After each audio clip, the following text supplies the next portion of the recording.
Assalamualaikum warahmatullahi wabarakatuh.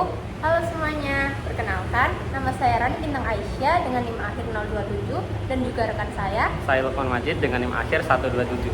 Video kali ini kami akan membahas mengenai hukum internasional. Dan video ini kami buat untuk memenuhi penugasan mata kuliah hukum internasional kelas 2024C. Pembahasan pertama dalam video kali ini yaitu mengenai perbedaan istilah antara law of nation dan juga international law. Yang pertama adalah law of nation. Law of nation diartikan sebagai hukum bangsa-bangsa yang berasal dari bahasa hukum Romawi, yaitu ius gentium.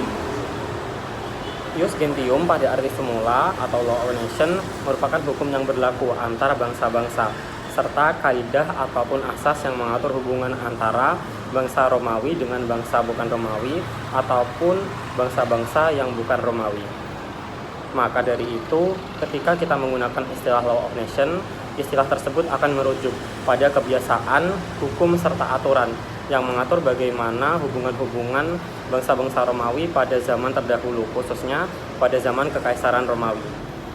Sedangkan ketika kita menggunakan istilah international law, maka international law atau hukum internasional merujuk pada aturan mengenai cara negara-negara dalam melakukan hubungan ataupun interaksi sesama negara ataupun dengan subjek hukum lainnya.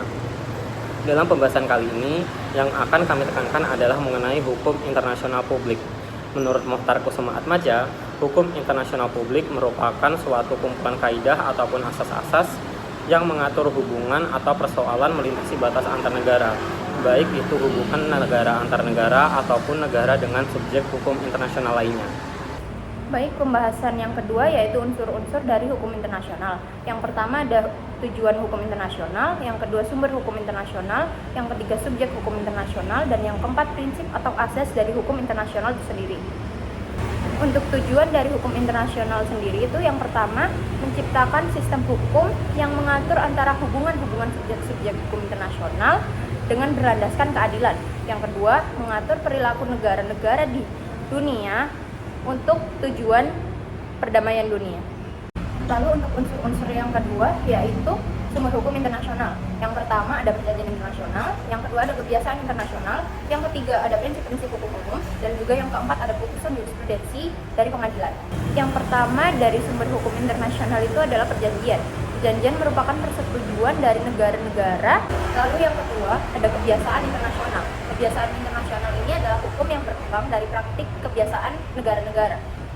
Kebiasaan internasional ini terdiri dari kedua unsur. Yang pertama ada unsur faktual dan juga unsur psikologis. Sumber hukum berikutnya yaitu ada prinsip hukum umum. Prinsip hukum umum ini merupakan prinsip-prinsip hukum secara umum. Contohnya fakta sunt servanda, res judicata, dan juga asas legalitas. Berikutnya yaitu subjek hukum internasional. Subjek hukum internasional menurut Mokhtar Kusuma Atmaja yaitu ada 6, di mana yang pertama yaitu negara, yang kedua organisasi internasional, yang ketiga Palang Merah Internasional, yang keempat Takhta Suci Vatikan, yang kelima pemberontak, dan yang keenam individu. Baik, untuk unsur yang terakhir ada prinsip-prinsip dan asas hukum internasional. Asas yang pertama yaitu asas teritorial, yaitu asas di mana negara melaksanakan hukum bagi setiap orang yang berada di wilayah negara tersebut. Tapi jika orang itu berada di luar wilayah negara, maka yang berlaku adalah hukum asing atau hukum internasional. Yang kedua ada asas kebangsaan. Asas kebangsaan ini didasarkan oleh kekuasaan suatu negara terhadap warga negaranya, di mana dimanapun warga negara itu berada, ia tetap mendapatkan perlakuan hukum dari negara asalnya. Yang ketiga ada asas fakta sunt servanda. Asas ini merupakan asas dari perjanjian internasional, di mana asas ini berlaku untuk setiap negara pihak yang menandatangani perjanjian internasional. Pembahasan ketiga dari video ini yaitu mengenai perbedaan antara hukum internasional dan juga hukum nasional. Yang pertama berdasarkan subjek hukum. Hukum internasional memiliki 6 subjek, yaitu yang pertama negara-negara, yang kedua Takhta Suci Vatikan, yang ketiga Palang Merah Internasional, yang keempat organisasi internasional, yang kelima individu atau masyarakat internasional, dan yang keenam adalah organisasi atau kelompok pemberontak. Kemudian untuk hukum nasional memiliki subjek hukum yaitu individu, yaitu naturalized person atau manusia secara alamiah, ataupun rek person atau badan hukum yang merupakan sekumpulan dari individu-individu. Kemudian yang kedua adalah berdasarkan wilayah. Hukum internasional diterapkan antara negara-negara secara internasional, sedangkan hukum nasional akan diterapkan pada negara-negara dengan yurisdiksi masing-masing. Yang ketiga, perbedaan dari hukum internasional dan hukum nasional yaitu berdasarkan dari sumbernya. Sumber hukum internasional itu berdasarkan dari negara-negara internasional. Sementara untuk hukum nasional kehendak dari negara wilayah yurisdiksi itu sendiri. Untuk yang keempat, perbedaannya itu berdasarkan dari bentuk hukumnya. Hukum internasional tidak memiliki kekuasaan legislatif, tetapi untuk hukum nasional memiliki kekuasaan legislatif, eksekutif, dan juga yudikatif. 2, 3.